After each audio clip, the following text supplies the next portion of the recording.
As we speak, family, friends, past presidents are all gathered at the National Cathedral in our nation's capital to remember one of the most powerful and controversial VPs in American history. Presidents Bush and are there, along with former Vice President Kamala Harris. President Trump and Vice President J.D. Vance were not invited to the funeral. Dick Cheney made headlines when he endorsed Harris and condemned Trump during the last presidential election.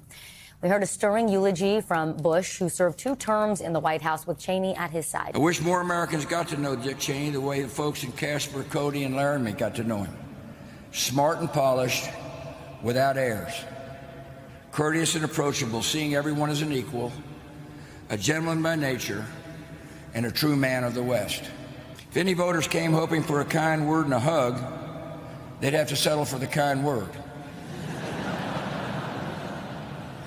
Here inside this cathedral, there are all 5 living former vice presidents. One of them, of course, Joe Biden, who would go on to be president, Dan Quayle, Al Gore, Kamala Harris, and Mike Pence, seated beside each other inside this cathedral. You noted that President Trump is not here today. Neither the president nor Vice President J.D. Vance were invited. We did hear from the Vice President J.D. Vance a bit earlier, offering his condolences to the Cheney family. I think the Cheney-Trump divide is really one of the best sort of vehicles to understand what has changed within the modern Republican Party. Dick Cheney, who was so public in his criticism of Donald Trump, his daughter Lynn Cheney, who of course served as one of the top key members of the January 6th committee. He knew that bonds of party must always yield to the single bond we share as Americans.